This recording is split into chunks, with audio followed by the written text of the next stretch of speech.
एक बार चारों सनकादिक महर्षि भगवान के दर्शन करने तथा सत्संग के लिए बद्री का आश्रम गए।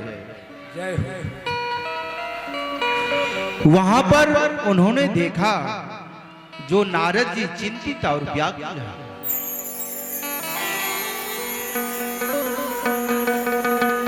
उन्होंने नारद जी से पूछा कि हे नारद जी, आप इतने उदास और खिन्न मन से क्यों बैठे हैं? आपके उदासी का कारण क्या है? देवर्षि नारद जी बोले कि हे महर्षि, मैं क्या बताऊं। मैं पृथ्वी को श्रेष्ठ समझ करके पृथ्वी लोक घूमने गया था। वहां पर मैं पुष्कर, काशी, गोदावरी, प्रयाग, कुरुक्षेत्र, सेतु बंध, रामेश्वरम आदि सभी तीर्थों में घूमता फिरा, लेकिन वहां पर अधर्म के मित्र कलयुग ने पृथ्वी को व्याप्त कर रखा था। वहां पर मुझे कहीं भी, इस पृथ्वी पे कहीं भी मुझे सत्यम नास्ति तपः शौचम दया दानम न विद्यते। सारी पृथ्वी पर सत्य, तप, दान और धर्म सारा विलुप्त हो चुका है। हे ऋषियों, मैं क्या बताऊं। उस पृथ्वी लोक की माताएं जो हैं, अच्छा हमारी आवाज आप सबों को स्पष्ट सुनाई दे रही है? उधर? हाँ। हे ऋषियों, वहां पर मैंने देखा जो इस पृथ्वी लोक की जो माताएं हैं, वो अपने बेटे को, अपने बच्चे को सिर्फ पेट भरने की शिक्षा दे रहे हैं। धर्म का लोप हो गया है। वहां पर संत लोग साधारण मनुष्य के तरह पाखंडी हो गए हैं। धर्मियों का नाश हो रहा है और अधर्मियों का बोलबाला है। वही हो भी रहा है। मानस में बाबा तुलसीदास जी बहुत सुंदर सा चौपाई लिखते हैं। क्या लिखते हैं? जय हो। मातु पिता बालक नहीं बोलावहि, उदर भरय सोई धर्म कहाई। मातु पिता नहीं बोलावहि, उदर सोई धर्म। नारी विमसा नर सकल गुसाई, नाचहि नट मर नट की नाई। मंगल भवन अमंगल हारी, करबहु सुदशरथ अजर बिहारी। मंगल भवन अमंगल हारी, द्रवहु सुदशरथ अजर बिहारी। मातु पिता बालक नहीं बोलावहि, उदर भरय सोई धर्म कहा। माता पिता अपने बच्चे को सिर्फ उदर मतलब पेट भरने की ही शिक्षा दे रही है। और नारी तो इतनी उग्र हो गई है, जैसे नट गुलगुलिया जिसको कहते हैं, नटों की तरह वहां की नारियां हो गई है। नारियां तो सारी सभ्यता को धो बैठी है। हे ऋषियों, वहां पर मैंने देखा एक बहुत प्यारा सा श्लोक है। तरुणी प्रभुता गे श्याल को बुद्धिदायक,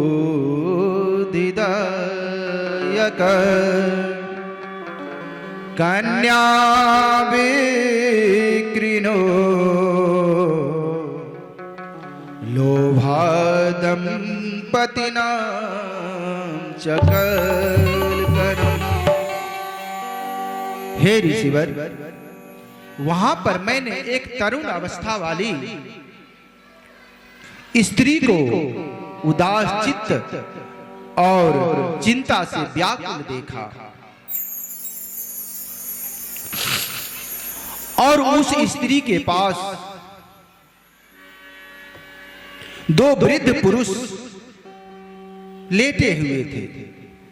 देखिए, बहुत सुंदर प्यारा सा ज्ञान और वैराग्य की कथा है, भक्ति और ज्ञान और वैराग्य। सो हे प्रभु, वो दोनों वृद्ध पुरुष जो उस युवती के पास लेटे थे, उसकी थोड़ी थोड़ी सांस चल रही थी, और वह स्त्री उसके पास बैठकर रो रही थी, और उस स्त्री के पास सैकड़ों स्त्रियां बैठी थी और उसे पंखा झेल रही थी। उस स्त्री की स्थिति को देख करके मैंने उनसे पूछा, हे देवी, आप कौन हो? और ये दो वृद्ध पुरुष जो आपके बगल में सोए हुए हैं, ये कौन है? और ये जो सैकड़ों स्त्रियां आपको पंखा झेल रही है, ये कौन है? आप कृपा करके इनके बारे में बताएं।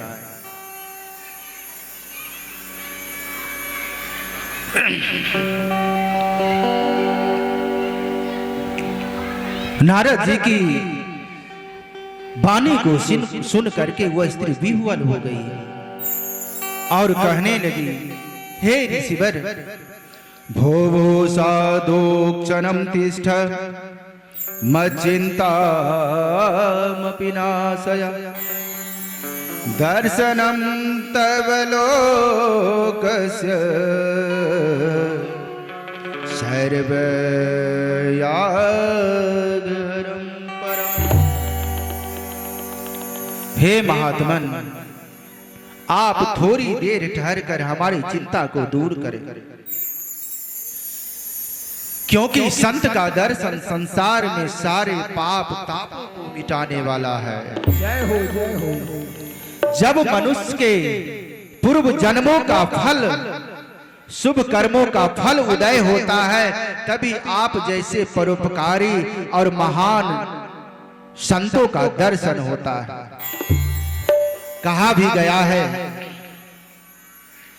बड़े भाग जब जानिए जब मिलने आदे संत, संतन को मिलवो करे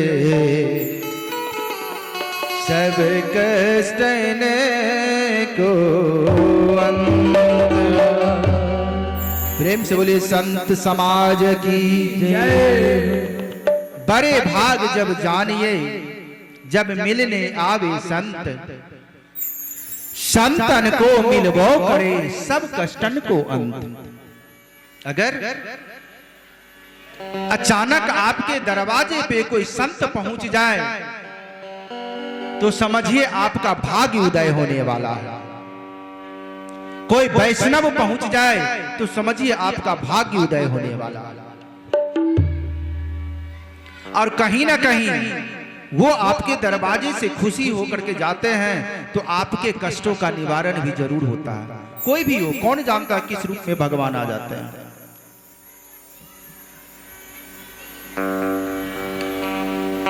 देखिए, मैं अपने आप को संत तो नहीं कह सकता हूं, क्योंकि संत की बहुत बड़ी परिभाषा है, लेकिन वैष्णव तो हूं।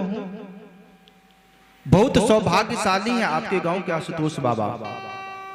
आशुतोष जी को जानते हैं आप सब। बहुत सौभाग्यशाली हैं वो लोग, संत और संतन को मिलवो करे सब कष्टने को अंत। उस युवती की वाणी को सुनकर मैंने उससे पूछा, मैंने कौन? नारद जी। नारद जी कह रहे हैं, सो हे देवी, आप कौन हो? और ये दोनों वृद्ध पुरुष और ये जो स्त्रियां हैं, इसके बारे में आप हमें बताएं। युवत्युवाच, युवती कहती है, अहम भक्तिरिति ख्याता इमो मे तनयो मत ज्ञान वैराग्य नामानो काल योगे न जर्जरो। हे ऋषिवर, मैं अहम भक्ति रीति ख्याता, हे ऋषिवर मैं भक्ति हूं, और ये जो दोनों वृद्ध पुरुष मेरे बगल में सोए हुए हैं, ये मेरे दो पुत्र ज्ञान और वैराग्य हैं। और हे ऋषिवर, ये जो सैकड़ों स्त्रियां देख रहे हैं, ये सारी तीर्थ नदियां, ये सारे तीर्थ हैं।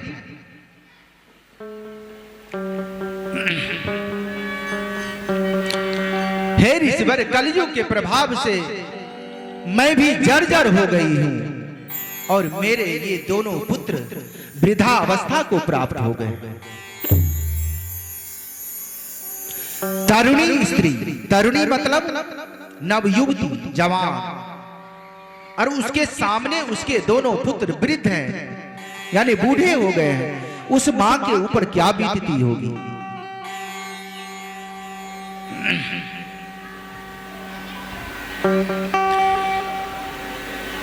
सो कलयुग के प्रभाव से ये मेरे दो पुत्र जर्जर हो गए हैं। सो हे ऋषिवर, आप मुझे इस कलयुग के आघात से बचाकर शांति प्रदान कीजिए।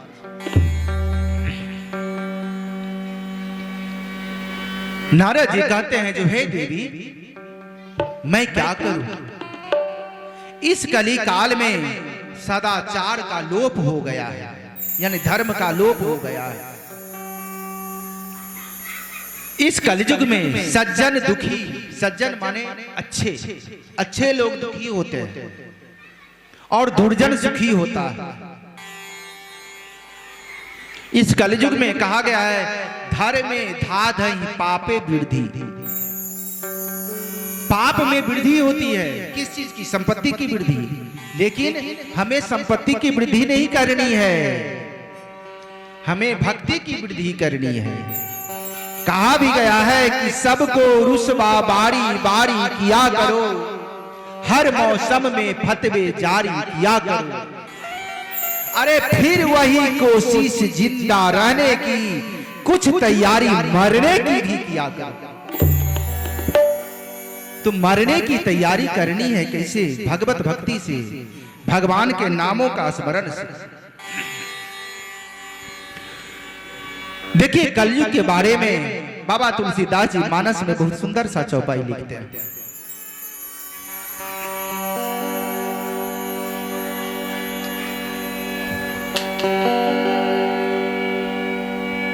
केवल मल मूल मलिना, पाप पयो निधि जनमत मीना। कलिगे बल मल मूल मलिना, पाप पयो निधि जनमत जीना।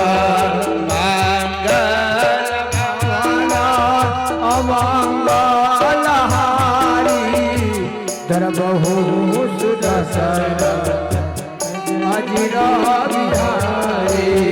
कलयुग केवल नाम आधारा, सुमरी सुमरी नर उतरहु पारा। कलयुग केवल नाम आधारा, सुमरे सुमरे उतरा ही पारा। क्या स्मरण करना है? श्री राम जय राम, जय जय राम। श्री राम जय राम, जय जय राम। श्री राम जय राम, ताली बजाते हैं।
तब हो सुदशरथ अजरा बिहारी मंगल भवन मंगलहारी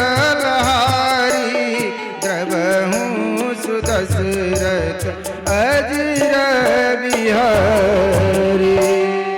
प्रभाव इस धरती पे बरप रहा है तो फिर इस कलयुग को महाराज परीक्षित ने शरण क्यों क्यों? यह सुनकर के नारद जी बोले कि हे देवी, जब भगवान श्री कृष्ण इस मृत्यु लोक को छोड़ करके गोलोक को जाने लगे, उसी समय महाराज परीक्षित के दिग्विजय के समय कली शरणागत हुआ। महाराज परीक्षित के शरण में आया और शरण में आए हुए को जो त्याजते हैं उसके संबंध में मानस में बहुत सुंदर सा दोहा लिखा गया है। शरणागत कहूँ जय तजहि। शरणागत किसको बोलते हैं? जैसे हम ये सब अभी आप सबों के लिए शरणागत है, तो शरणागत कहूँ जय तजहि। ये सुंदर कांड का दोहा है। सुंदर कांड जो पढ़ते होंगे उसमें ये दोहा मिलेगा। शरणागत कहूँ जय तजहि,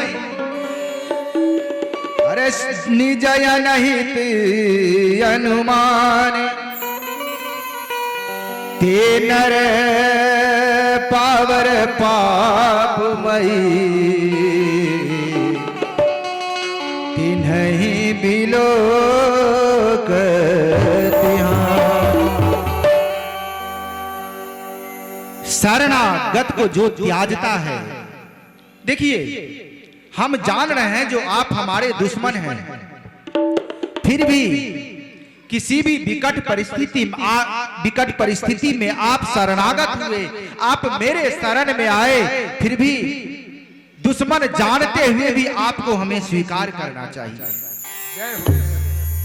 नहीं तो वो मनुष्य बहुत बड़े पाप का भागी बनता है।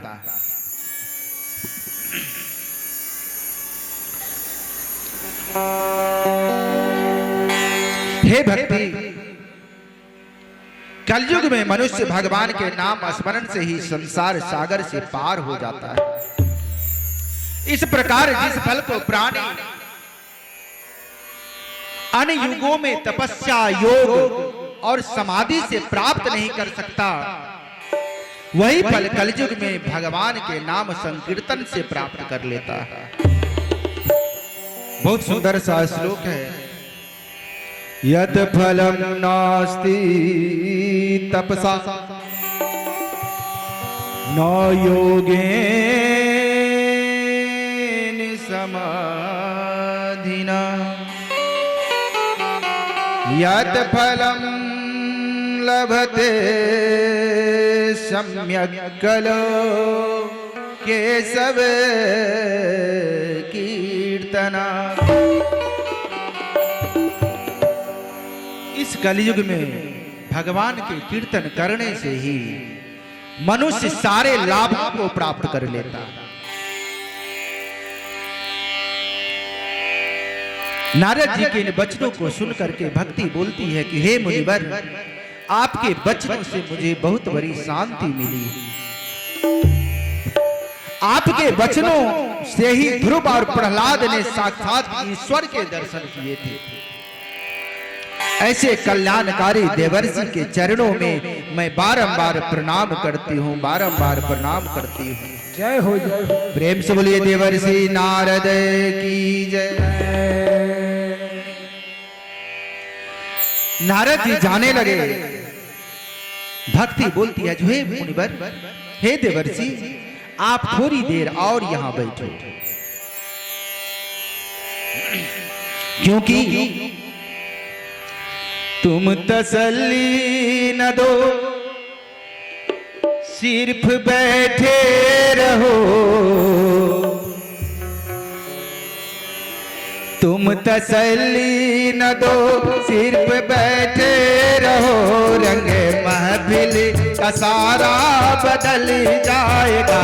तुम तसल्ली न दो, बैठे रहो, जाएगा। तुम तसल्ली न दो, सिर पे बैठे रहो, तुम तसल्ली न दो, सिर पे बैठे रहो, रंग महफिल का सारा बदल जाएगा। रंग महफिल रहो, सिर पे बैठे रहो, महफिल का सारा बदल जाएगा। हे नारद, हे देवर्षि, आप यहाँ थोड़ी देर और ठहरे, क्योंकि आपके रुकने से, आपकी वाणी को सुन करके मेरे आत्मा को बहुत शांति मिलती है।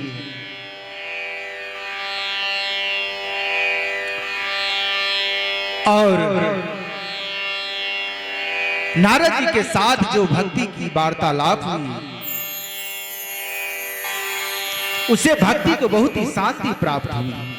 हो भी क्यों ना, क्योंकि कहा भी गया है, संत समागम हरि कथा, तुलसी दुर्लभ दोई, सुत दारा और लक्ष्मी,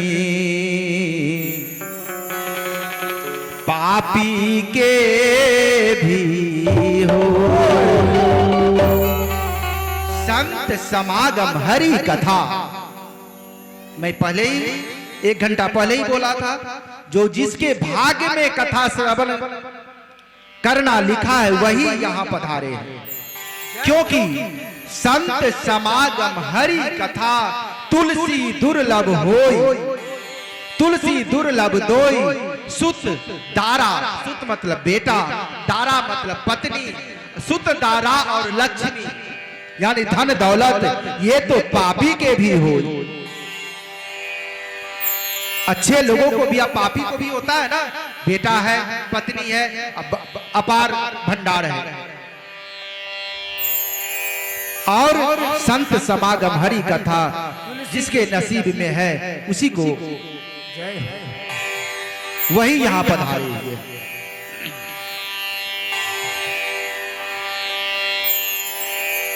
नारद जी भक्ति से कहते हैं कि जो है भक्ति, तुम गोविंद के चरणों का ध्यान करो, तुम्हारा संकट अवश्य कट जाएगा। हे भक्ति, तुमको याद है तुमने एक बार भगवान से पूछा था कि हे प्रभु, मैं आपकी क्या सेवा करूं? तब भगवान ने तुमसे भक्तों का पालन करने के लिए कहा था, तुमने उनकी आज्ञा का पालन किया।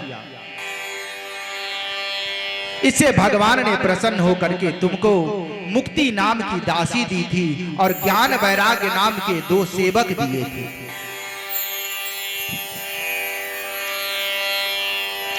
तब से बैकुंठ में जाकर के तुम भक्तों का पोषण करती हो और पृथ्वी पर भक्ति की पुष्टि के लिए ज्ञान और वैराग्य को लेकर छाया रूप धारण करके सतयुग से लेकर द्वापर तक आनंद से रही हो।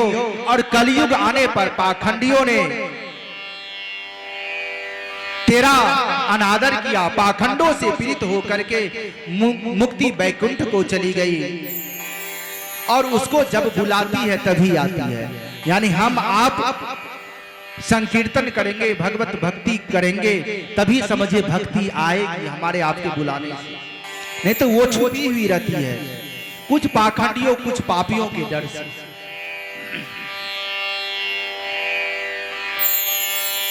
भक्ति बोली कि हे मुनिवर, आपके वचनों से मुझे बहुत शांति मिलती है, कृपया मेरे इन पुत्रों को जगा दीजिए। हे ऋषिवर, मैं आपसे बारंबार निवेदन करती हूं।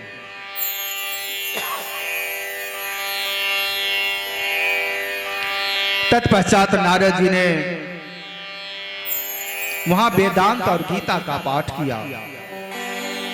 उसके प्रभाव से ज्ञान और वैराग्य में थोड़ी सी चेतना जगी। उठ के बैठा, चारों तरफ देख करके फिर मूर्छित हो गया, सो गया। नारद जी को बहुत ग्लानि हुई। अरे, मैंने सारे वेदों का पाठ किया, गीता का पाठ किया, इसमें चेतना तो जगी और फिर यह मूर्छित हो गया। चिंतित होकर के नारद जी भगवान के नामों का स्मरण करने लगे। क्या करने लगे? श्रीमन नारायण नारायण नारायण, श्रीमन नारायण नारायण नारायण, ताली बजाते हुए लक्ष्मी नारायण नारायण नारायण, श्रीमन नारायण नारायण नारायण, श्रीमन नारायण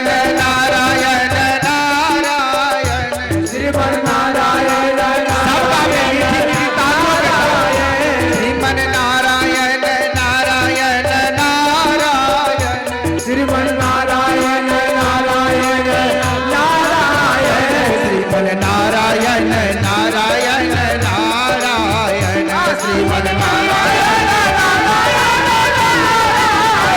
लक्ष्मी नारायण नारायण नारायण,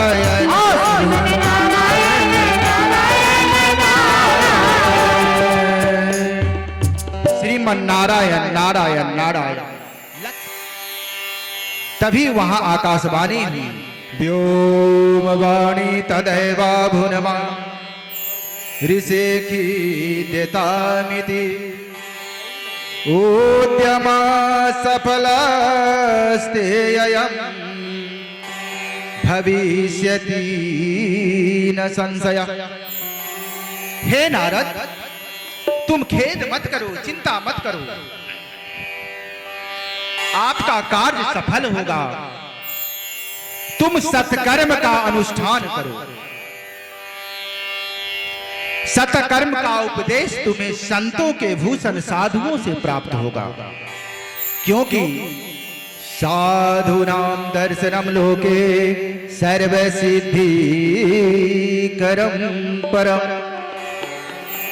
साधुनाम दर्शनम लोके सर्व सिद्धि करम परम। हे नारद, तुम सत्कर्म का अनुष्ठान करो, उसी से भक्ति और ज्ञान वैराग्य को की चेतना करेगी। भक्ति बोली कि हे नारद जी, यह सत्कर्म का उपदेश करने वाले साधु हमें कहां मिलेंगे, और ज्ञान वैराग्य को चेतना लाने में कौन सा सत्कर्म किया जाए? हे नारद जी, आप मुझे बताएं। अब तो नारद जी खिन्न मन से भक्ति को वहीं छोड़ करके प्रत्येक तीर्थ में ऋषियों के पास जा करके आकाशवाणी का सारा वृतांत सुनाया, परंतु किसी ने संतोषजनक उत्तर नहीं दिया नारद जी को। सभी संत अपना पृथक पृथक समाधान बताए। तब नारद जी चिंतातुर, चिंतित व्याकुल होकर के बद्री का आश्रम पहुंचे और सोचा जो यहीं बद्री का आश्रम में तपस्या करूं। यह सोच ही रहे थे कि तभी वहां पे करोड़ों सूरजों के समान परम तेजस्वी सनकादिक मुनियों का आगमन हुआ। तो प्रेम से बोलिए सनकादिक मुनि की जय। नारद जी सनकादिक ऋषि को दंडवत प्रणाम किए और पूछते हैं जो हे प्रभु, हे ऋषिवर, आपको देख करके मेरे मन में एक विचार उत्पन्न हुआ है। कृपया मेरे मन में जो संशय है उसका निवारण करें। सनकादिक ऋषि बोलते हैं क्या? नारद जी कहते हैं जो हे प्रभु, हे ऋषिवर, आखिर क्या कारण है जो आप सदैव हर समय आप 5 साल के बालक ही दिखते हैं? सनकादिक ऋषि बूढ़े होते ही नहीं। हे प्रभु, आप हमें बताने की कृपा करें, जो आकाशवाणी में जो सत्कर्म करने के विषय में कहा है और वह कहां होगा, किस प्रकार होगा। हे प्रभु, आप इसके बारे में हमें बताएं। सनकादिक ऋषि बोलते हैं कि हे नारद जी, संसार में जो द्रव्य यज्ञ, योग यज्ञ, स्वाध्याय ज्ञान यज्ञ है, वे कर्म को सूचित करने वाले हैं, लेकिन ज्ञानियों ने ज्ञान यज्ञ को ही सत्कर्म बनाया है, कहा है। अर्थात श्रीमद् भागवत की कथा ही सदैव श्रवण करने योग्य है। इसके श्रवण करने से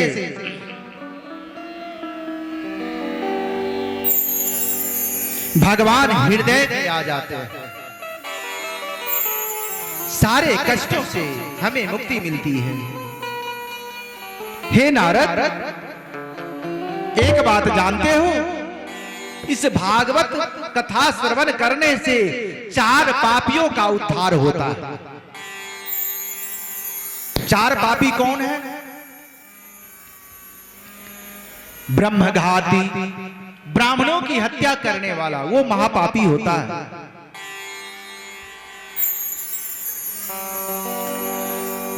जो ब्राह्मणों की हत्या करता हो, ब्राह्मणों को मारता हो, वो महापापी है। उस पापी का भी श्रीमद् भागवत कथा श्रवण करने से उद्धार हो जाता है। दूसरा, गौघाती, जो गौ माता को मारता हो, गौ की हत्या करता हो। मैं आप सबों को एक चीज बताऊं, आप अनुसरण करना। गाय तो बहुत आदमी पालते हैं। मैं इस व्यासपीठ से हाथ जोड़ के निवेदन करता हूं, जो जब गौ माता बूढ़ी हो जाए तो एक कसाई मुसलमान के हाथ में उसको न बेचे। बूढ़ी गाय को न, किसी भी गाय को आप कसाई के हाथ में न बेचे, क्योंकि वो कसाई उस गौ माता को काटता है। 2 पैसा कम ही मिले। एक तो गाय को बेचना मां को बेचने के बराबर है। अरे बूढ़ी हो जाती है तो क्या करेंगे? माँ बाप बूढ़ी हो जाती है तो क्या हम फेंक देते हैं, किसी के हाथ बेच देते हैं? नहीं ना। ऐसा ये सौभाग्य प्राप्त होगा जब हमारी गाय गौ माताएं हमारे दरवाजे पे अपना प्राणांत करती है तो उनका हम संस्कार करेंगे, उनको मिट्टी देंगे। इसलिए मेरी माताओं, मेरे बाबाओं, अपने गायों को बेचो मत, खास करके कसाई के हाथ में, क्योंकि कसाई आपके द्वारा बेचे गए गाय का जब वो हत्या करेगा तो उस पाप का भागी आप भी बनेंगे।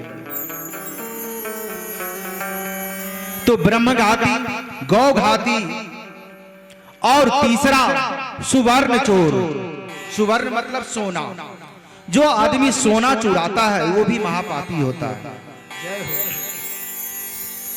और चौथा, मदिरा पीने वाला, यानी शराब। शराब पीने वाला भी पापी है। और 5वां, मैं 4 बोला था, एक 5 है, जो इन चारों का साथ देता है। जैसा मैं अभी बताया, जो आप अपनी गौ माता को किसी कसाई के हाथ में बेचते हैं, वो कसाई अगर आपकी गौ माता को काटता है तो उस पाप का भागी आप भी बनेंगे। तो 5वां, इन चारों पापी को जो साथ देता है वो भी महापापी होता है। सो हे देवर्षि, इन 5 पापी जो हैं उनका भी उद्धार श्रीमद् भागवत कथा श्रवण से होता है। सो हे नारद जी,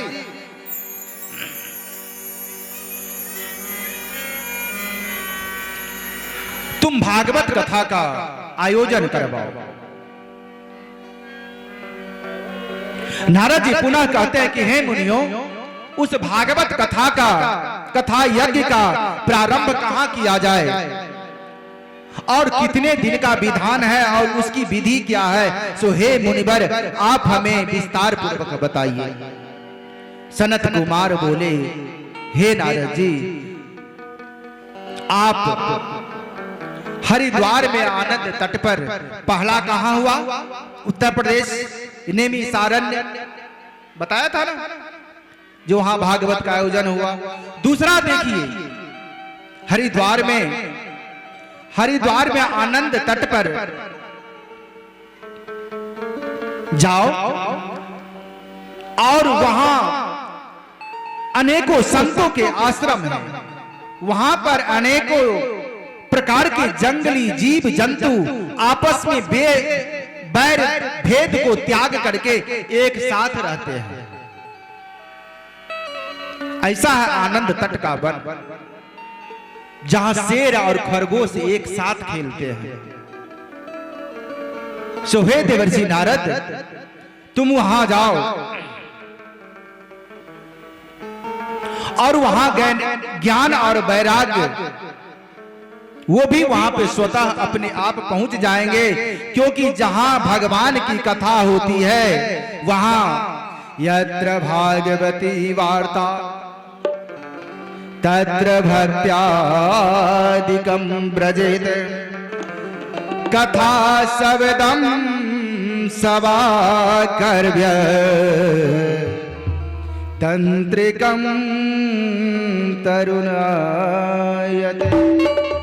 क्योंकि हे देवर्षि नारद, जहां भागवत की कथा होती है वहां भक्ति ज्ञान और वैराग्य के साथ जरूर पहुंचती है।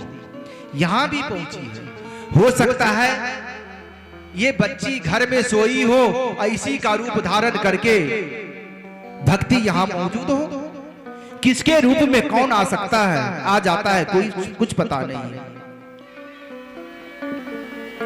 सो हे देवर्षि नारद, वहां भक्ति ज्ञान वैराग्य के साथ अवश्य पहुंच जाएंगे। वहां पे भागवत कथा का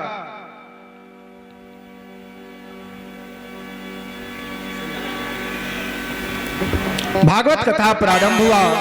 श्री सनत कुमार व्यास आसन को अलंकृत करते हुए भगवान की अमृतमय कथाओं का वर्णन करके सुनाते हैं। इस वृत्तांत को सुन करके शौनकादिक ऋषि कहने लगे कि हे प्रभु, श्रीमद् भागवत में प्राणियों का कल्याण करने की इतनी क्षमता कैसे हो गई, जो श्रीमद् भागवत कथा श्रवण से मनुष्यों का कल्याण हो जाता है, सारे पापों का नष्ट हो जाता है। तो श्री सुत जी महाराज कहते हैं कि हे ऋषियों, एकादश स्कंध में जब भगवान श्री कृष्ण अपने गोलोक धाम को जाने लगे, तब उद्धव जी भगवान श्री कृष्ण के पास आए और कहने लगे, हे प्रभु, अब कली का आगमन होने वाला है, कलयुग का आगमन होने वाला है और इस कलयुग में दुष्टों का अत्याचार बढ़ेगा।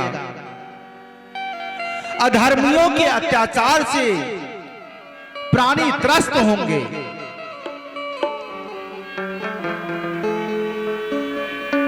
पृथ्वी पे पाप बढ़ने लगेगा।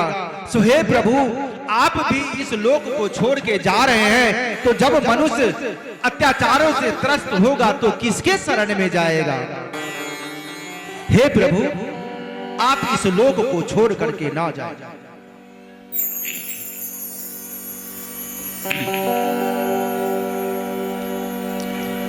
उद्धव जी के ऐसे वचनों को सुनकर भगवान श्री कृष्ण विचार करने लगे और अपने समस्त तेज को इस श्रीमद् भागवत में निहित कर दिया और बोले कि हे उद्धव जी, जाओ इस कलयुग में पापियों से बचने का, अधर्मों से बचने का, मुक्ति पाने का एक ही मार्ग है। जो कोई भी मनुष्य साप्ताहिक भागवत का कथा साप्ताहिक भागवत कथा का श्रवण करेगा या करवाएगा, उसे इन सब पापों से मुक्ति मिलेगी। जय हो, जय हो। मनुष्य को चाहिए, देखिए अक्सर हाँ सुनने को आता है, जो अभी धर्म करने का उम्र थोड़े ही हुआ है, क्योंकि कब हम हैं कब नहीं हैं इसकी तो गारंटी आप नहीं ना ले सकते हैं। इसलिए धर्म करने का मेरे मैया कोई उम्र नहीं होता, क्योंकि भजन के माध्यम से आप सबों को सुनाऊंगा क्यों हमारे साथ कौन जाएगा कौन नहीं जाएगा, क्या हमें करना चाहिए क्या नहीं करना चाहिए।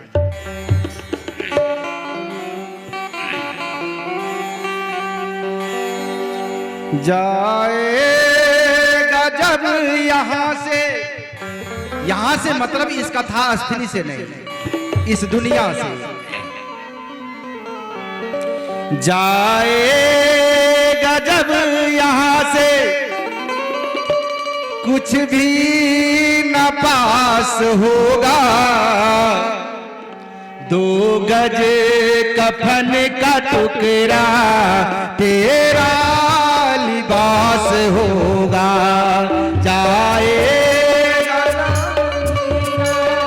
कुछ भी न पास होगा, 2 गज कफन का टुकड़ा लिबास होगा। जाएगा जब यहाँ से, कुछ भी न पास होगा, 2 गज कफन का टुकड़ा तेरा लिबास होगा। जाएगा जब यहाँ से, कुछ भी न तेरा होगा, 2 गज का कफन तेरा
पीटेगा छाती अपनी, पीटेगा साथ अपनी, मन मायूदास होगा, 2 गज कफन का टुकड़ा तेरा लिबास होगा। जाएगा जब यहाँ से, साथ होगा, 2 गज कफन का टुकड़ा तेरा साथ होगा।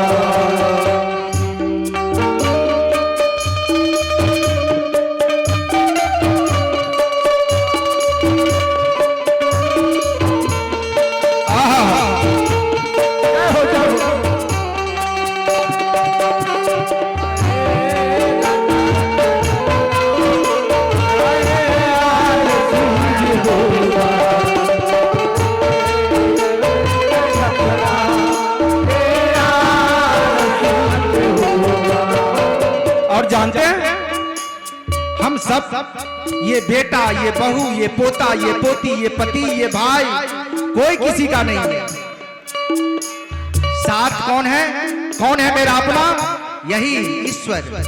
क्योंकि जब आपकी अर्थी यहां से जाएगी, जो भी कीमती लिबास है सब उतार दिया जाएगा, ये जेवर जेवरात सब। और जानते हैं श्मशान में क्या करेंगे? चुन चुन के लकड़ियों में रख दे तेरे बदन को, आकर के झट उठा ले मेहर तेरे कफन को। चुन चुन के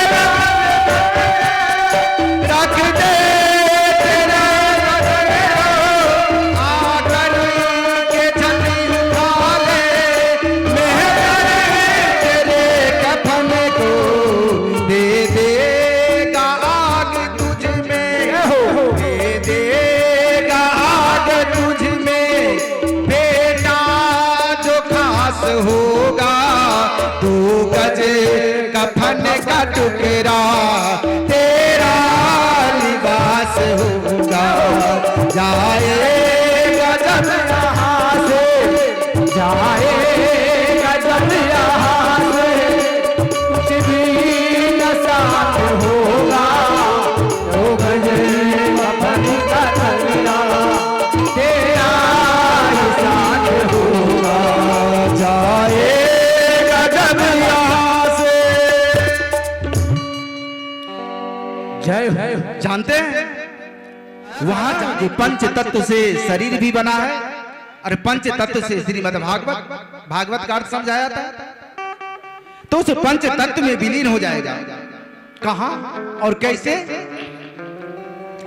मिट्टी में मिले मिट्टी, बाकी खाक होगी, सोने से तेरी काया जल कर के राख होगी।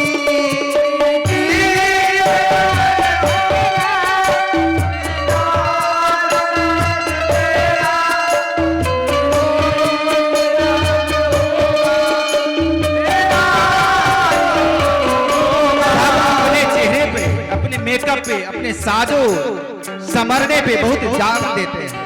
कुछ नहीं, अगर श्रृंगार करना है तो प्रभु के नाम का श्रृंगार करो, क्योंकि मिट्टी से मिले मिट्टी, बाकी खाक होगी, सोने से तेरी काया जल कर के राख होगी। दुनिया को त्याग तेरा, दुनिया को त्याग तेरा, दुनिया को त्याग तेरा, दुनिया को त्याग तेरा, मर घट में बास होगा, 2 गज कफन का टुकड़ा तेरा लिबास होगा।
होगा, 2 गज कफन का टुकड़ा तेरा लिबास होगा।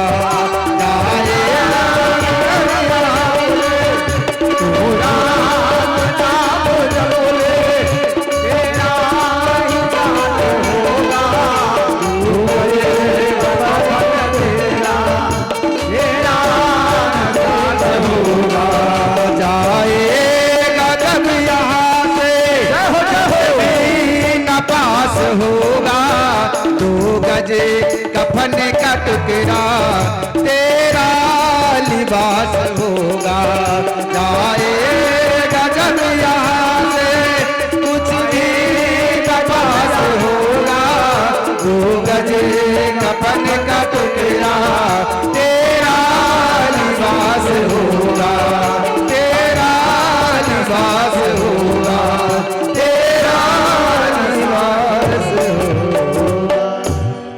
कलयुग में भागवत कथा श्रवण से, हरि कीर्तन करने से, भगवान का नाम स्मरण करने से ही भगवान इस धरती में कलयुग में लोग भवसागर को पार करते हैं।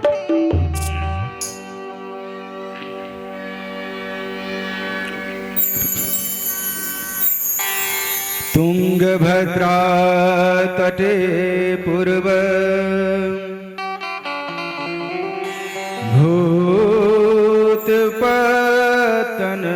भूतपतनमुत्तमम् यत्र वर्णा स्वधर्मेण शतशतकर्म तत्परा आत्मदेव पुरे तस्मिन् सर्ववेद विशारद श्रोतस्मार्ते शृणु निष्णातो द्वितीयैव भास्कर। तुंगभद्रा नदी के किनारे एक नगर था। उस नगर का नाम था कुंदनपुर, जहां चारों वर्णों के लोग अपने अपने धर्म के अनुसार सत्कर्म में रत रहते थे। उसी कुंदनपुर नगर में वेद शास्त्रों के ज्ञाता, धर्मों को जानने वाला, सूर्य की तरह तेजस्वी एक आत्मदेव नाम के ब्राह्मण रहते थे। जय हो जय हो। आत्मदेव ब्राह्मण भिक्षुको वित्तवालों के तत्प्रिया धुंधली अस्मृता स्ववाक्य स्थापिका नित्यम सुंदरी सुकुलोद्भसा।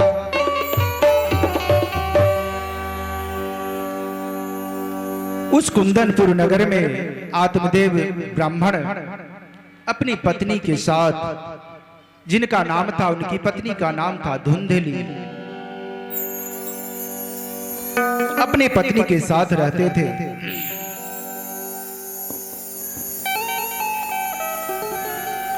लेकिन आत्मदेव ब्राह्मण को किसी चीज की कमी नहीं थी, लेकिन एक कमी उनको बार बार दुखी कर रही थी।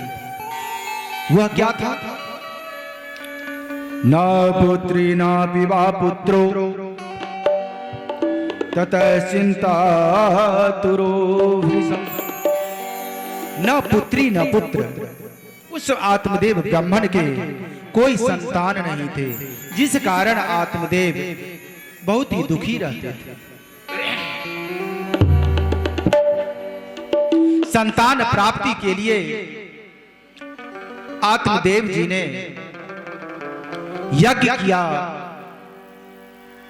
गौदान किए, सुवर्ण दान किए, फिर भी कोई फायदा नहीं हुआ। दुख की बात तो यह है, आत्मदेव ब्राह्मण के घर एक गौ माता थी, लेकिन गौ माता भी बंध्या थी। गौ माता के भी कोई संतान नहीं थी। एकदा सद्विजो दुखाद गृहं त्यक्त्वा वनं गता। एक दिन पंडित जी दुखी होकर के वन में चले गए। जब दोपहर में प्यास लगा तो उसी जंगल में एक सरोवर था, तालाब था। तालाब में जाकर के पानी पिया और संतान के दुख से दुखी होकर रो रहे थे। जल पी करके शोक में बैठे थे और सोच रहे थे, संतान के बिना तो यह जीवन व्यर्थ है, क्यों न मैं अपना प्राणांत कर दूं। उसी समय यही सोचते हुए आत्मदेव ब्राह्मण उस सरोवर के किनारे रो रहे थे। उसी समय एक ऋषि वहां पहुंचे और आत्मदेव से पूछते हैं, हे राजन, कथम रोदसे विप्रम त्वं काते चिंता बलियसि। हे राजा, तुम क्यों रो रहे हो? तुम्हारे चिंता का कारण क्या है? तुम हमें बताओ। आत्मदेव उन संत से बोले कि हे विद्वतजन, धिग जीवितं प्रजाहीनम् धिगृहं च प्रजा विना धिगधन चानप्यस्य धिकुलं संतति विना। हे ऋषिवर, प्रजा के बिना राज धिक्कार है, संतान के बिना जिंदगी धिक्कार है। हे मुनिवर, आप मुझे मरने दें। ऐसी जिंदगी को लेकर के क्या फायदा जिसके घर संतान ही ना है।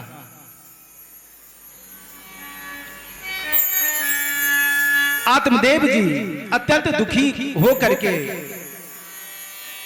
संत से कहते हैं, जो है प्रभु, मैं अत्यंत दुखी हो करके इस निर्जन वन में अपने प्राण को त्यागने आया हूं।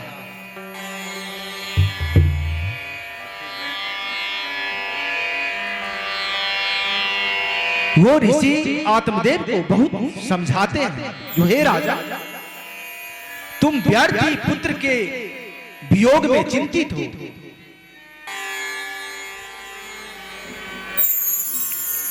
जानते हो, 3 प्रकार के पुत्र दुख होते हैं। पहला, पुत्र पैदा न हो तो दुखी, जो बेटा नहीं हुआ। दूसरा, पैदा होकर मर गया तो दुखी। और तीसरा, पैदा भी हुआ, मौजूद भी है और परंतु महामूर्ख है। जय हो।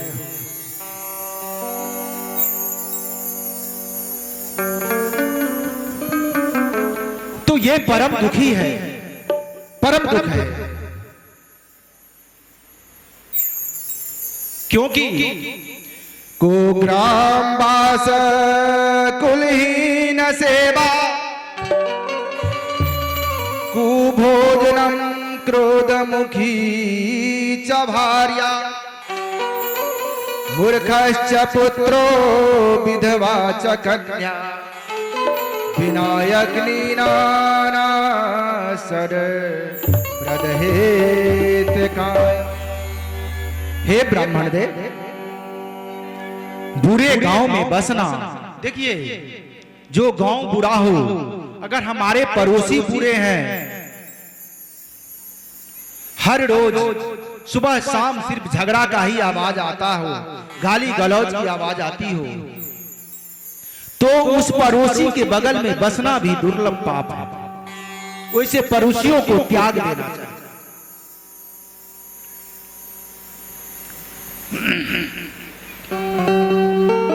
बहुत सारे शिक्षा आत्मदेव को देते हैं। आत्मदेव कहते हैं जो हे ब्राह्मण देव, आप मुझे शिक्षा मत दो, मुझे भी बहुत ज्ञान है, मैंने भी सारे वेदों का अध्ययन किया है।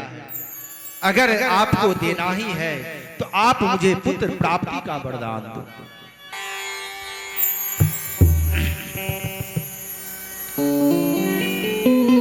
बहुत समझाते हैं आत्मदेव को, कहते हैं जो हे राजन, पुत्र मोह त्याग दो, क्योंकि पुत्र से किसी को शांति नहीं मिली है। राजा सगर का इतिहास देख लो, 1000 पुत्र थे लेकिन राजा सगर को शांति नहीं मिली। दशरथ को ले लो, 4 पुत्र राजा दशरथ के, उनका भी प्राणांत हुआ पुत्र वियोग में ही। वनवास जब गए, पुत्र वियोग में ही राजा दशरथ का प्राणांत हुआ। सो हे राजा, पुत्र मोह त्याग दो, क्योंकि एक बार भूपति मन माही भय गलानी मोहे सुतनाई। एक बार भूपति मन माही भयो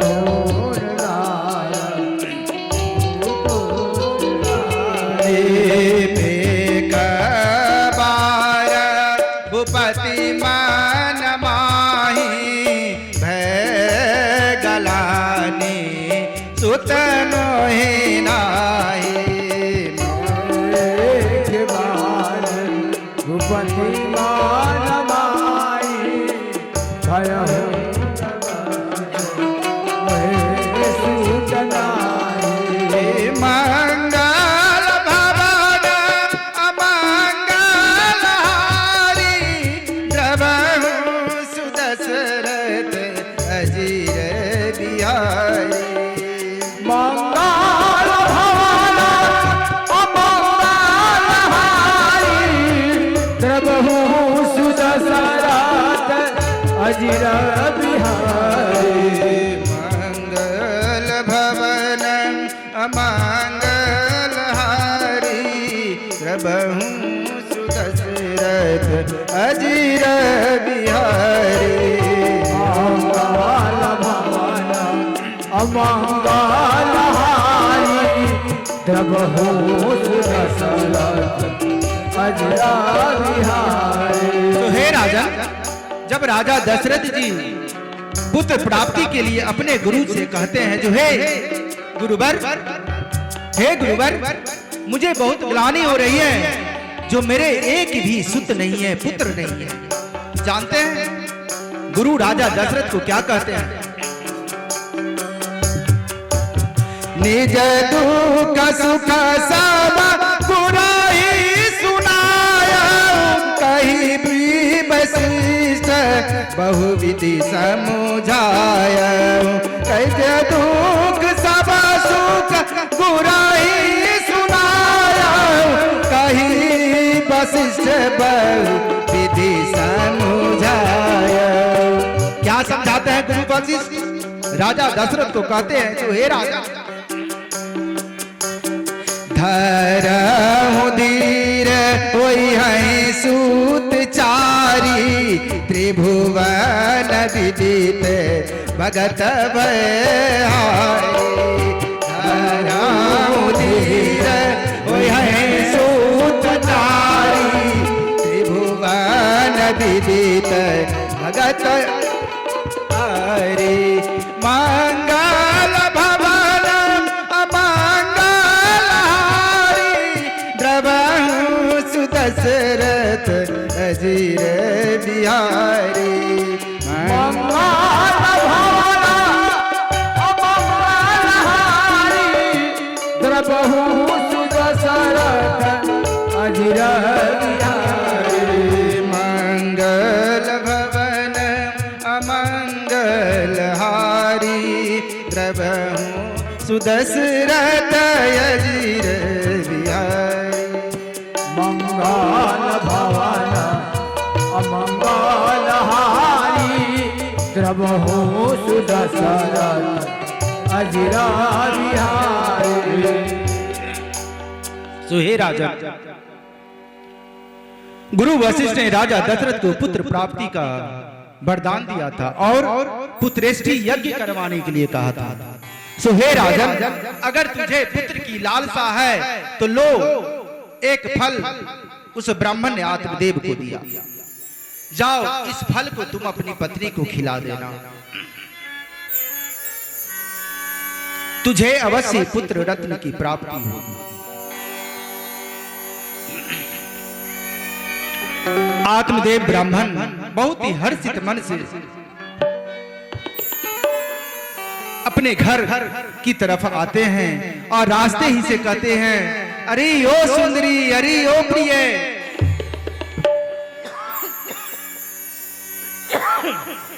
कहां हो, बाहर आओ।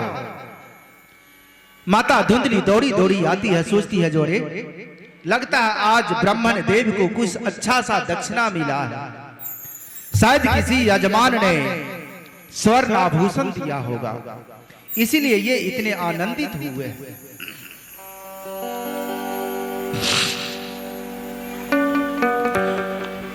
धुंधली अपने पतिदेव आत्मदेव के पास आती है, कहती हाँ प्राणेश्वर बोले। आत्मदेव अपने थैले से एक फल को निकाल करके धुंधली को देते हैं, कहते हे प्रिय, उस जंगल के सारे वृतांत को सुनाते हैं। कहते हे प्रिय, इस फल को खा लो, तुझे पुत्र रत्न की प्राप्ति होगी, ऐसा एक ब्राह्मण ने मुझे वरदान दिया।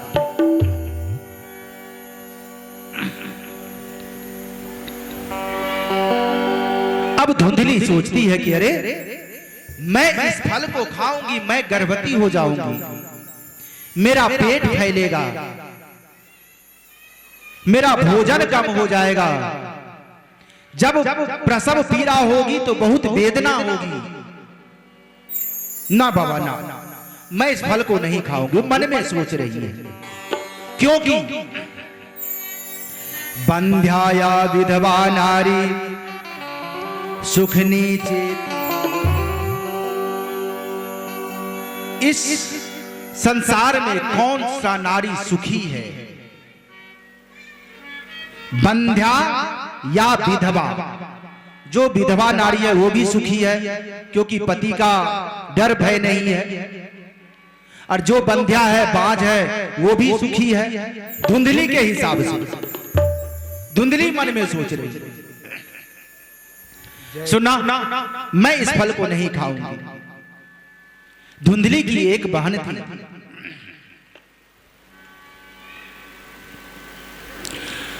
धुंधली अपनी बहन को सारी कहानी बताती है।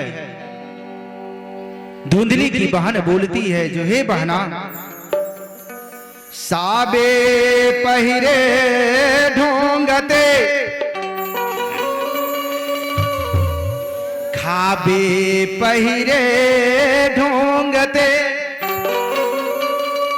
ये जोगी अवधूत और बहिन कहूं फलन ते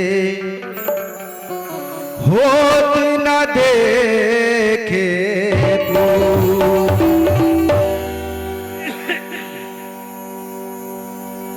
उसकी बहन का तैयारी है, वो बहना, मैंने तो आज तक नहीं देखा है जो फल खाने से पूत यानी बेटा जन्म होता है। ऐसा कर, ये सत्य है कि नहीं, इस फल को बहन तुम अपने गाय को खिला दो, और ऐसा करना दीदी, मैं गर्भवती हूं और तुम गर्भवती होने का ढोंग रचना। जय हो, जय हो। और मैं भी गर्भ से हूं। अरे ओ बहन, मेरे घर बहुत सारे, पहले ही 6 संतान मुझको है और मैं गरीब हूं, और तुम्हारे घर संपत्ति बहुत है लेकिन संतान नहीं है। मैया पैर आगे करके नहीं बैठी, पैर आगे करके नहीं बैठना चाहिए किसी भी कथा स्थली में। दिक्कत होता है, बूढ़े बुजुर्ग हैं उनको कुर्सी दे दीजिए, लेकिन किसी भी कथा में पूजन में पैर आगे करके नहीं बैठना चाहिए, देवताओं का अपमान होता है। आपको दिक्कत है, कुर्सी पे बैठिए। उसकी बहन कहती, अरे बहना मैं गर्भ से हूं, जब मुझे मेरे गर्भ से संतान पैदा होगा तो मैं रातों रात उस बच्चे को अपने पति के द्वारा तुम्हारे घर भिजवा दूंगी और इसके बदले में तुम बहुत सारा धन मेरे पति को दे देना। वही हुआ। समय बीतता गया, इधर धुंधली गर्भवती होने का ढोंग रचने लगी। कुछ दिन के बाद धुंधली की बहन ने एक पुत्र को जन्म दी। धुंधली की बहन का जो पति था वह रातों रात उस बच्चे को लेकर के धुंधली के यहां पहुंचा और धुंधली को वह बच्चा दे दिया और उसके बदले में धुंधली बहुत सारा धन दौलत दी। सुबह हुआ, सुबह होने के बाद धुंधली आत्मदेव के पास संवाद भेजती है, जो महाराज को जाकर के कह दो जो मुझे पुत्र रत्न की प्राप्ति हुई है। अब तो पंडित जी के हर्ष का ठिकाना नहीं था। जैसे राम के जन्म पे दशरथ खुशी थे, आनंदित हो रहे थे, उसी तरह से आत्मदेव ब्राह्मण भी आनंदित हो रहे हैं। नगर में ढोल बाजे बज रहे हैं।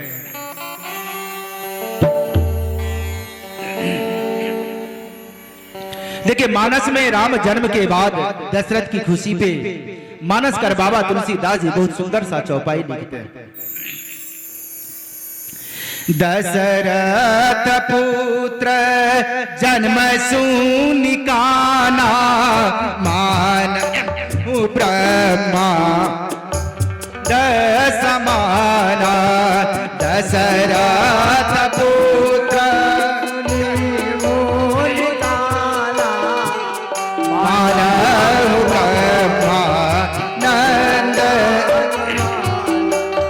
सर्व सदा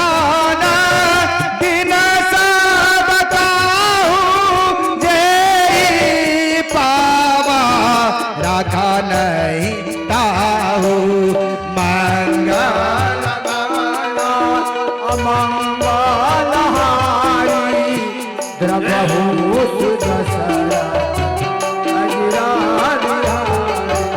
बच्चे का जन्म सुन करके आत्मदेव बहुत आनंदित हो रहे हैं। ब्राह्मणों को बुलाया गया, बच्चों का नामकरण हुआ।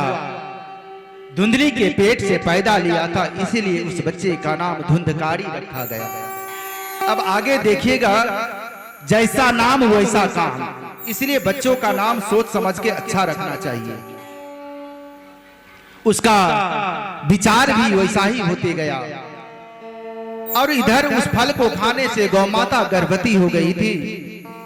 कुछ उससे 3 महीने के बाद गौ माता ने भी एक बच्चे को जन्म दिया। वो भी लड़का था, पुत्र था।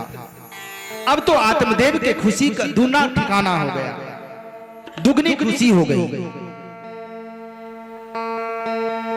गौ माता के पेट से जो पुत्र पैदा हुआ वह उसका पूरा शरीर मनुष्य का था।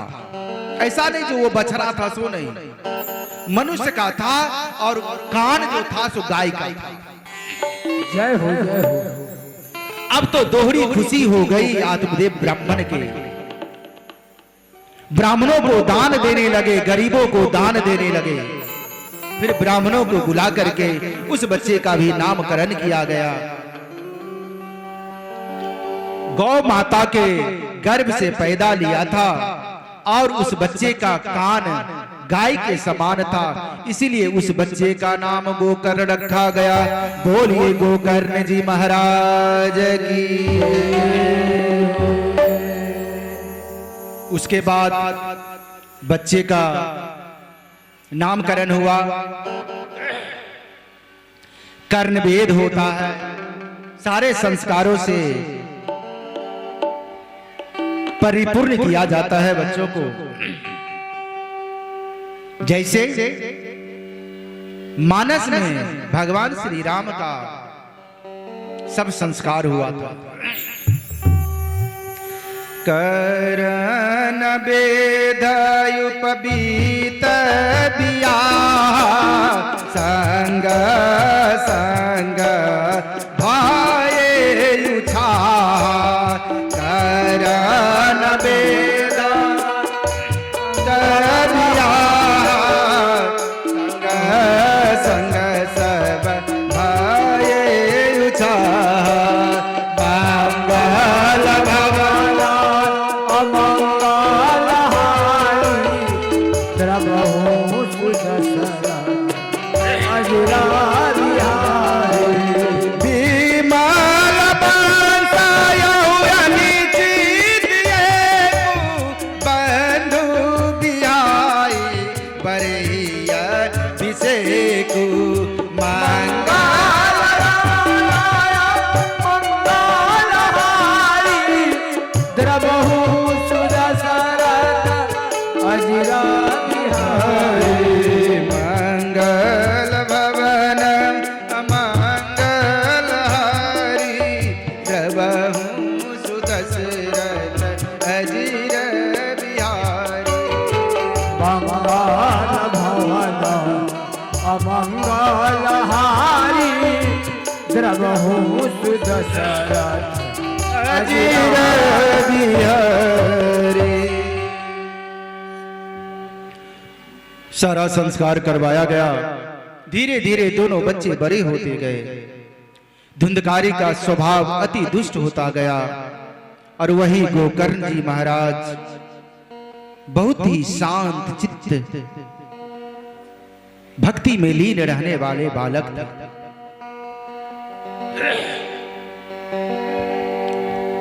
धुंधकारी के अत्याचार से दुखी होकर के आत्मदेव ब्राह्मण सोचने लगे,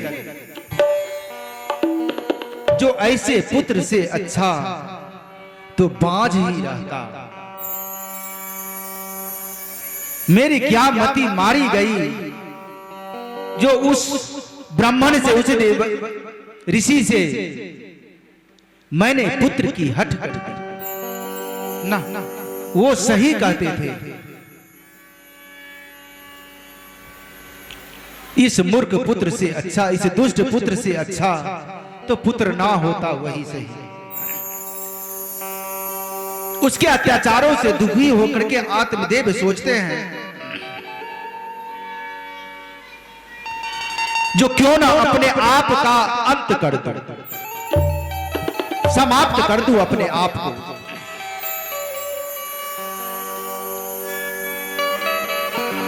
पिता की चिंताओं को देख करके गोकर्ण जी महाराज पिता से कहते हैं, जो है पिताश्री, ये भी तो आप ही का पुत्र है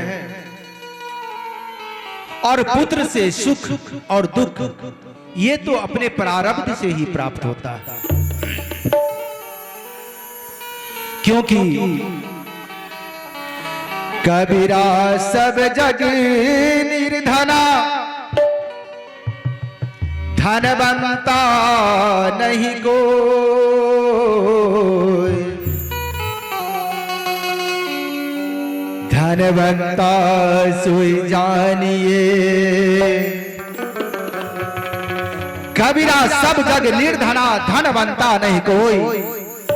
धनवंता सोई जानिए, यानी इस जग में सब निर्धन है, सब गरीब है, दरिद्र है, धनवान कोई नहीं है। जानते हैं धनवान कौन है इस युग में?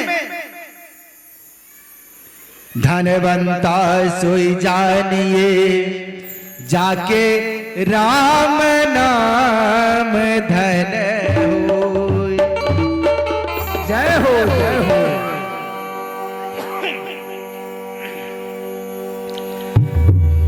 जिसे राम नाम का धन है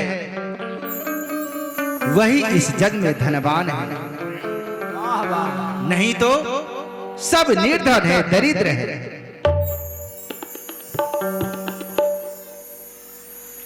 इसलिए हे पिताश्री, आप दुखी मत हो।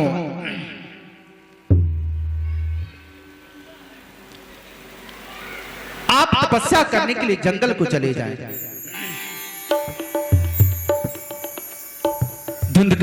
गोकर्ण की बातों को सुनकर के आत्मदेव जी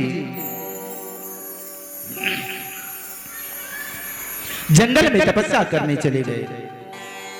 इधर धुंधकारी का उत्पात और मचने लगा, बढ़ने लगा।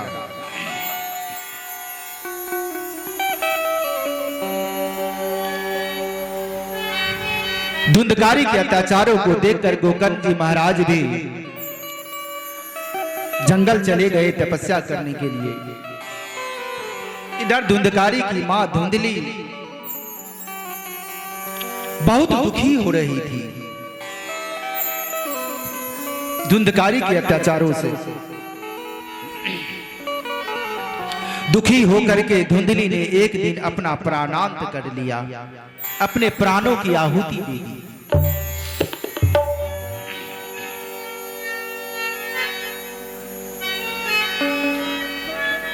अब धुंधकारी का अत्याचार और बढ़ता गया।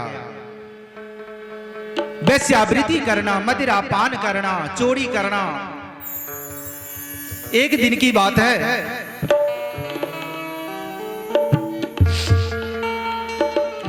धुंधकारी अपने घर 2 वेश्याओं को लेकर के आया और उस दिन राजा के घर चोरी किया था। वेश्याओं के साथ मिल करके धुंधकारी मदिरा पान कर रहा था। मध्य रात्रि का समय था। उस समय रात्रि के समय में राजा के सिपाहियों ने नगर में घूम करके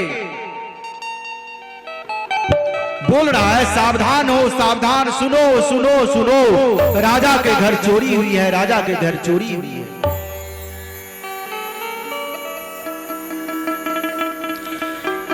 वह दोनों वेश्या जो इस बात को सुनती है तो सोचती है, अरे राजा के सिपाही अगर ढूंढते ढूंढते यहां आ जाएंगे और राजा का धन तो यहां पर आई है,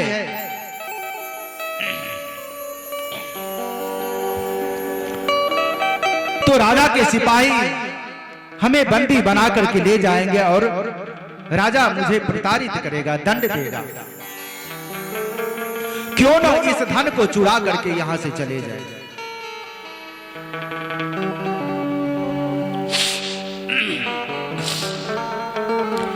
वो दोनों क्या की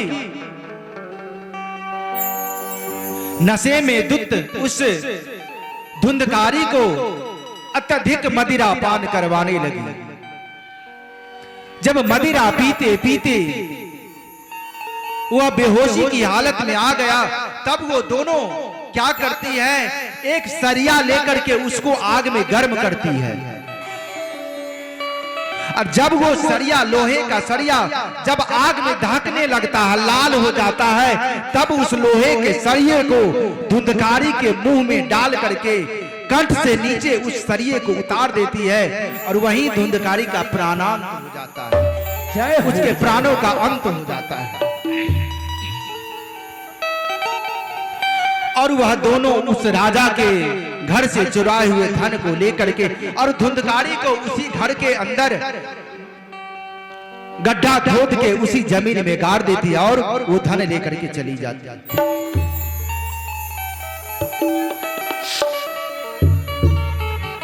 इधर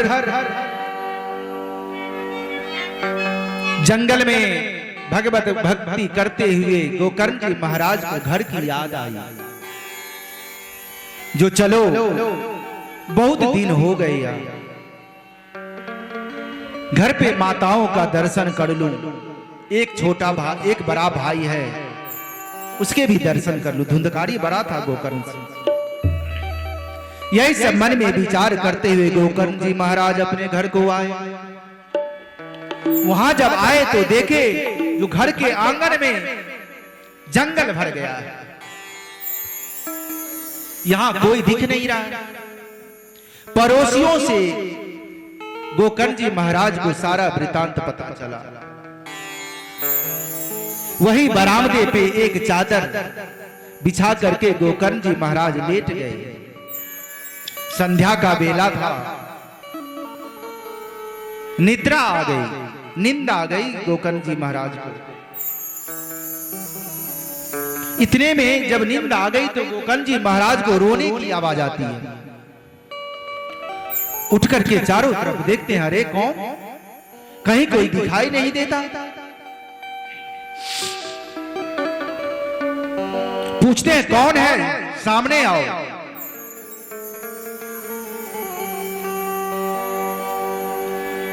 तो वो प्रेत आत्मा बोलता है जो, अरे मैं कैसे आऊं, मैं तो प्रेत आत्मा हूं।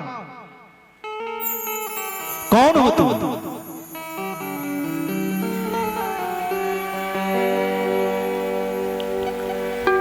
गोकर्ण जी महाराज अपने हाथों की अंजलि में जल को लेकर के अभिमंत्रित करके उस जल को छिड़कते हैं। वहां प्रेत रूप में धुंधकारी प्रकट होता है और रोते हुए कहता है, हे भाई, मैं तुम्हारा ही भाई हूं धुंधकारी, इस प्रेत योनि से मुझे मुक्ति दिलाओ।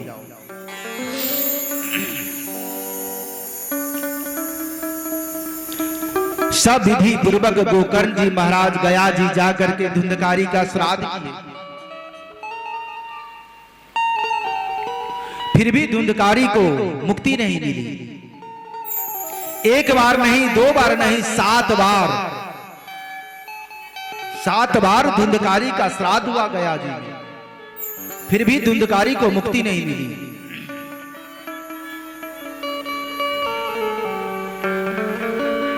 पुनः एक बार धुंधकारी प्रेत योनि से छुटकारा पाने के लिए रोते हुए अपने भाई गोकर्ण से प्रार्थना करता, जो हे भाई, मुझे इस प्रेत योनि से बचाओ, प्रेत योनि से बचाओ, मैं तुम्हारा बड़ा भाई धुंधकारी।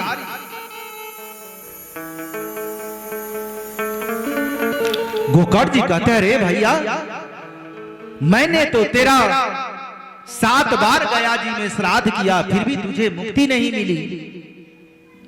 धुंधकारी कहता है, अरे मुझे जैसे दुष्टों का 7 बार क्या, सैकड़ों बार अगर गया जी में श्राद्ध करेगा फिर भी मुझे मुक्ति नहीं मिलेगी। सो हे भाई, मुझे प्रेत योनि से मुक्ति दिलाओ, मैं बहुत कष्ट में, बहुत चिंतित हो गए गोकर्ण जी महाराज। गोकर्ण जी महाराज विष्णु पार्षदों के पास जाते हैं और अपने भाई धुंधकारी की सारी व्यथा बताते हैं और कहते हैं, जो हे प्रभु, मैंने 7 बार गया जी में अपने भाइयों का श्राद्ध करवाया, फिर भी धुंधकारी को मुक्ति, प्रेत योनि से मुक्ति नहीं मिली।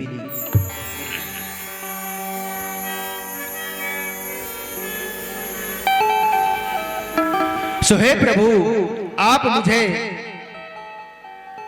इसका उपाय बताएं, जो धुंधकारी को मुक्ति कैसे मिलेगी।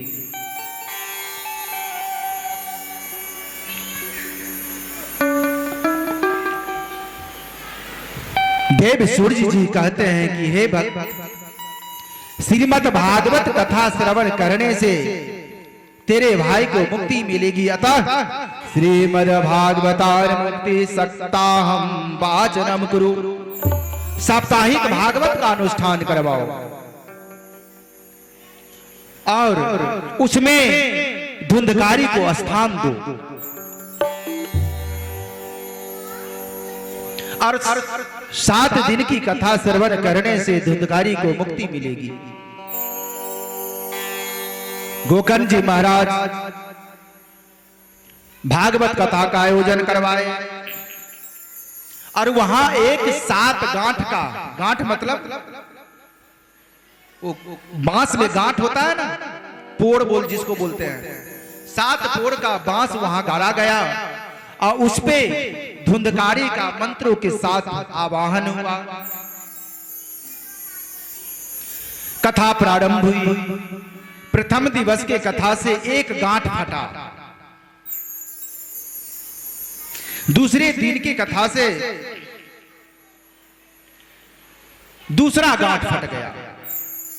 ऐसे करते करते 7वें दिन की कथा में से 7 गांठ फट गया और ऊपर देवलोक से देवगण आए पुष्पक विमान में धुंधकारी को ले जाने के लिए।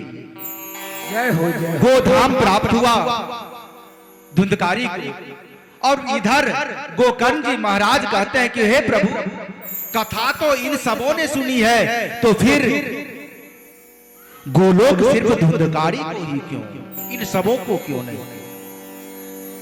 तो देव पार्षद बोलते हैं जो हे वत्स, कथा तो सबों ने सुनी है, लेकिन एकाग्र चित्त मन से सत्य चित्त आनंद से सिर्फ धुंधकारी ही कथा सुना है, इसलिए मुक्ति सिर्फ धुंधकारी को ही मिलेगी। जय हो जय हो। इसलिए ऐसा नहीं जो कथा असली में आए हैं मेरा दिमाग है घर पे, नहीं, छोड़ दो, सब छोड़ दिया। जीवन का भार तुम्हारे चरणों में, मान तुम्हारे चरणों में, अपमान तुम्हारे चरणों में। पुनः श्रीमद् भागवत कथा का आयोजन किया गया और जितने भी पार्षद थे सबों ने एकाग्रचित्त मन से कथा श्रवण की। 7वें दिन का कथा विश्राम होने के बाद विष्णु पार्षद पुष्पक विमान लेकर के आए और सबों को गोलोक धाम ले गए। तो प्रेम से बोलिए गोलोक धाम की सबों को कहता हूं, हर वक्त चलते फिरते भगवान का नाम श्रवण करना चाहिए, भगवत कथा श्रवण करना चाहिए, पढ़ना चाहिए, सुनना चाहिए और सुनाना चाहिए। क्योंकि 11 बजने वाला है। आज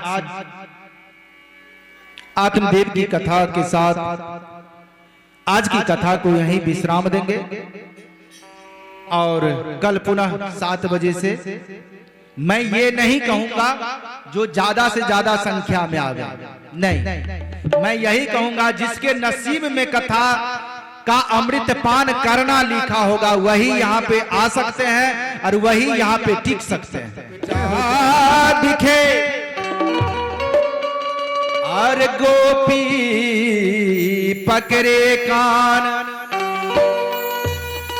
और बाल रूप में सज रहे, कैसे श्री कृष्ण भगवान। प्रेम से बोले बाल कृष्ण भगवान की जय।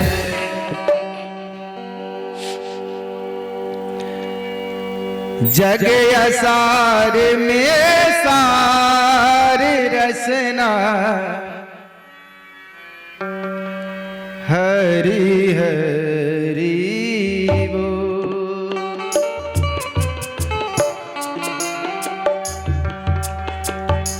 हरि हरि बोल रसना, हरि हरि बोल। हरि हरि बोल रसना, हरि हरि बोल। अरे जग असार में सार रसना, हरि हरि बोल। जग असार में सार रसना, हरि हरि बोल। जग असार में सार रसना, हरि हरि बोल। हरि हरि बोल रसना, हरि हरि बोल। हरि हरि बोल रसना, हरि हरि बोल। हरि हरि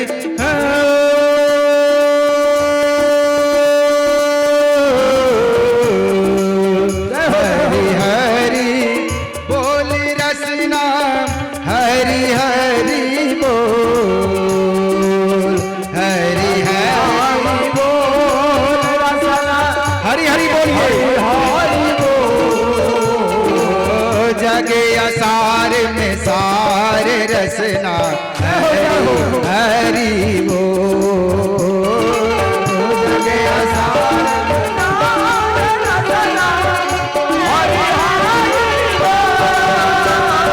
जय हो।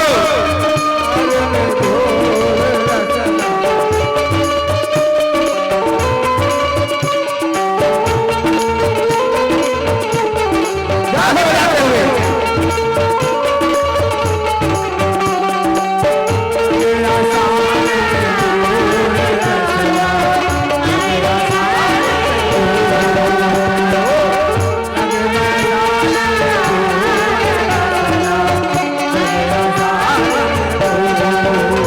क्यों हरि हरि बोल?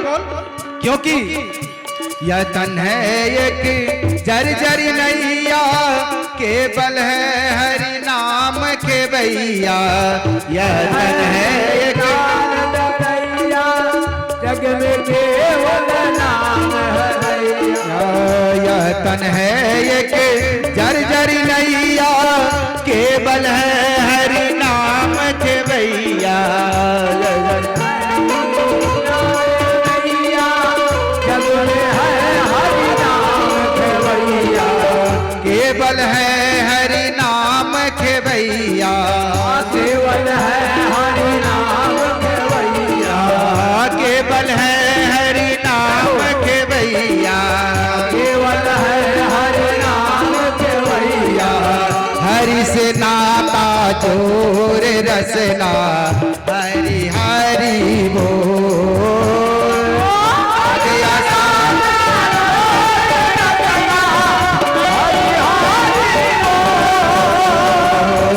हरि हरि बोल रसना हरि हरि बोल। हरि हरि बोल रसना हरि हरि बोल।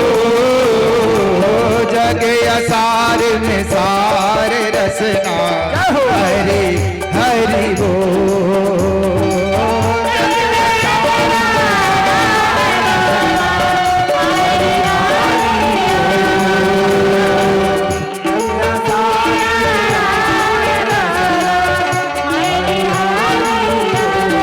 जय हो। ताली बजाते हुए मीठी मीठी तालियों के साथ हरि हरि बोलिए।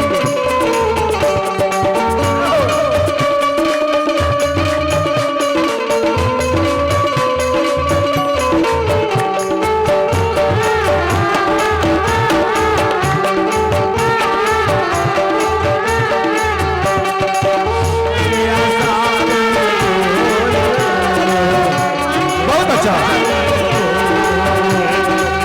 हरि हरि बोल रसना हरि हरि जानते हैं यह तन तुझको करज मिला है, चुकता तूने कुछ न किया है।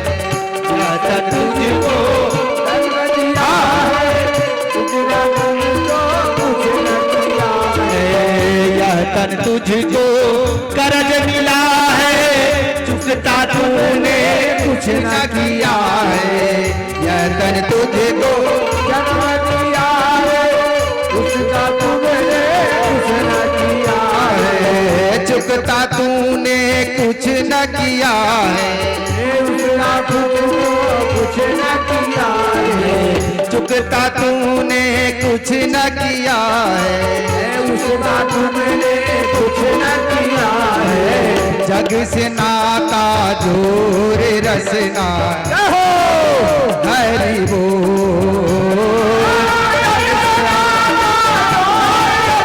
ताली बजाते हुए जगे असार में सार रसना हरि हरि बोल। हरि हरि बोल रसना हरि हरि जय हो। हरि हरि बोल रसना हरि हरि बोल। श्री राधे। हरि हरि बोल रसना हरि हरि बोल। मैं कहता हूँ ज्यादा नहीं, लेकिन